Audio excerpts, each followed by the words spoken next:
ತಳ ಮರದ ಮೇಲೆ ಹಾರಿ ಹೋದ ಮೇಲೆ ವಿಕ್ರಮಾದಿತ್ಯ ಮತ್ತೆ ಶವವನ್ನು ಮರದಿಂದ ಇಳಿಸಿಕೊಂಡು ಬರಲು ಮುಂದುವರಿದ.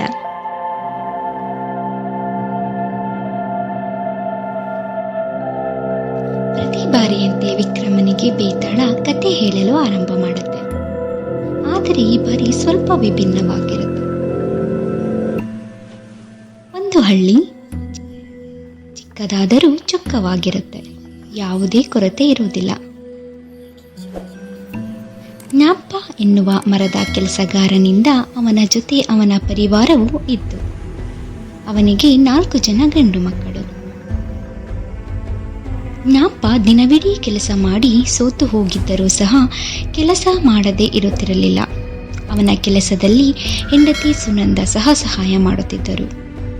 ಆದರೆ ಇಷ್ಟೆಲ್ಲ ಕಷ್ಟಪಟ್ಟು ಕೆಲಸ ಮಾಡುತ್ತಿದ್ದ ಆತನ ಮಕ್ಕಳು ಮಾತ್ರ ಬಹಳ ಸೋಂಬೇರಿಗಳಾಗಿದ್ದರು. ಕೆಲಸ ಮಾಡಬೇಕು ಎನ್ನುವ ಯಾವುದೇ ಆಲೋಚನೆಯೂ ಅವರಿಗಿರಲಿಲ್ಲ. ದಿನವಿಡೀ ಗಲಾಟೆ ಮಾಡಿಕೊಂಡು ಇರ್ತಾ ಇದ್ರು.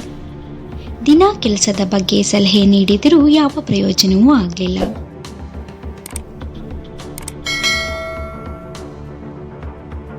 ಒಂದು ದಿನ ತನ್ನ ಮಕ್ಕಳಿಗೆ, ನೀವು ಮನೆಯಲ್ಲಿಯೂ ಕೆಲಸ ಮಾಡುವುದಿಲ್ಲ, ಹೊರಗೂ ಮಾಡುವುದಿಲ್ಲ, ಅಲ್ಲದೆ ಹಳ್ಳಿಯಲ್ಲಿ ಗಲಾಟೆ ಮಾಡಿಕೊಂಡು ಓಡಾಡುತ್ತಿದ್ದೀರಾ, ಹಾಗಾಗಿ ಈಗಲೇ ಮನೆ ಬಿಟ್ಟು ಹೋಗಿ ಎಂದು ಜ್ಞಾಪ ಹೇಳುತ್ತಾನೆ.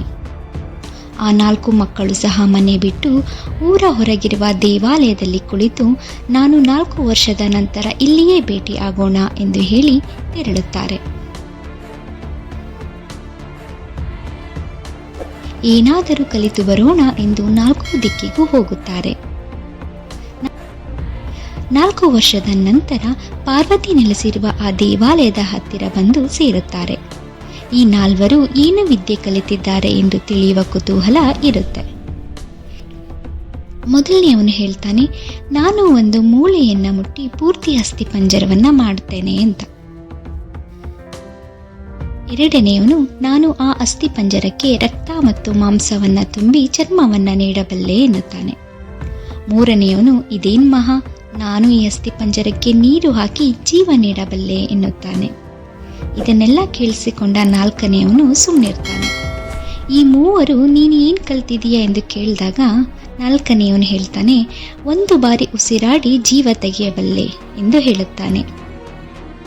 ಆಗ ಆ 3 ಇದೇನು ಮಹಾ, ಒಬ್ಬರ ಜೀವ ತೆಗೆಯುವುದು ಒಂದು ವಿಚಾರವೇ ಎನ್ನುತ್ತಾರೆ. ಈ 4 ಜನರಿಗೆ ತಮ್ಮ ವಿದ್ಯೆಯನ್ನು ಪರೀಕ್ಷೆ ಮಾಡಬೇಕು ಅನಿಸುತ್ತೆ. ಆಗ ಒಂದು ಮೂಳೆಯನ್ನು ಹುಡುಕಿ ಮೊದಲನೆಯವನು ಅಸ್ಥಿಪಂಜರ ಮಾಡ್ತಾನೆ. ಅದಕ್ಕೆ 4ನೆಯವನು, ಇದು ಎಮ್ಮೆಯ ಅಸ್ಥಿಪಂಜರ ಇರಬೇಕು ಎನ್ನುತ್ತಾನೆ. ಆಗ 2ನೆಯವನು, ಇಲ್ಲ ಇದು ಹುಲಿ ಎನ್ನುತ್ತಾನೆ. ಹಾಗೆಯೇ ಈ ಅಸ್ಥಿಪಂಜರಕ್ಕೆ ಚರ್ಮ ಹಾಗೂ ರಕ್ತ ಮಾಂಸ ತುಂಬುತ್ತಾನೆ. ಒಂದು ಹುಲಿ ಸಿದ್ಧವಾಗುತ್ತದೆ. ಈ 3ನೆಯವನು ಅದಕ್ಕೆ ನೀರು ಹಾಕಿ ಜೀವವನ್ನು ಬರೆಸ್ತಾನೆ. ಆಗ ಆ ಹುಲಿ ಜೋರಾಗಿ ಘರ್ಜಿಸಿ 3ನೆಯವನ ಮೇಲೆ ಎರಗುತ್ತೆ. ಆಗ 4ನೆಯವನು ಅಡ್ಡ ಬಂದು ಒಂದು ಉಸಿರು ಬಿಟ್ಟು ಹುಲಿಯನ್ನು ಸಾಯಿಸ್ತಾನೆ. ಆಗ ಈ 3 ನಾವು ಇದನ್ನು ಮನುಷ್ಯರ ಮೇಲೆ ಪ್ರಯೋಗ ಮಾಡಬೇಕಿತ್ತು ಎಂದು ನಿರ್ಧರಿಸಿ ಎಲ್ಲಿಂದಲೂ ಒಂದು ಮನುಷ್ಯನ ಮೂಳೆಯನ್ನು ತಂದು ಅದಕ್ಕೆ ಜೀವವನ್ನು ನೀಡುತ್ತಾರೆ. ಅದು ಒಂದು ಸುಂದರ ಹೆಣ್ಣಾಗಿ ಪರಿವರ್ತನೆ ಆಗುತ್ತೆ. ಈ ಸುಂದರಿಯನ್ನು ನೋಡಿ ಪ್ರತಿಯೊಬ್ಬರು ನಾನು ಮದುವೆ ಆಗಬೇಕು ಎಂದು ಹಠ ಹಿಡಿಯುತ್ತಾರೆ, ಜಗಳ ಮಾಡ್ತಾರೆ. ಇದರಿಂದ ಬೇಸತ್ತ 4ನೆಯವನು ಈ ಸಮಸ್ಯೆಯ ಮೂಲವನ್ನೇ ಸಾಯಿಸುತ್ತೇನೆ ಎಂದು ಆ ಸುಂದರಿಯನ್ನು ಉಸಿರಾಟದ ಮೂಲಕ ಸಾಯಿಸುತ್ತಾನೆ. ಇದರಿಂದ ಕೋಪಗೊಂಡ 3ನೆಯವನು ತಮ್ಮನನ್ನು ಕೊಂದು ಬಿಡುತ್ತಾನೆ. ಆದರೆ ಕೆಲವೇ ಕ್ಷಣಗಳಲ್ಲಿ ತಪ್ಪಿನ ಅರಿವಾಗಿ ಒಂದು ಹೆಣ್ಣಿಗೋಸ್ಕರ ತಮ್ಮನನ್ನು ಸಾಯಿಸಿದೆ ಎಂದು ಬೇಸರ ಮಾಡಿಕೊಂಡು ಮರಕ್ಕೆ ತಲೆ ಚಚ್ಚಿಕೊಂಡು ಅವನು ಸತ್ತು ಹೋಗುತ್ತಾನೆ. ಇದನ್ನು ನೋಡಿ ಉಳಿದ 2 ಸಹ ಆತ್ಮಹತ್ಯೆ ಮಾಡಿಕೊಳ್ಳುತ್ತಾರೆ.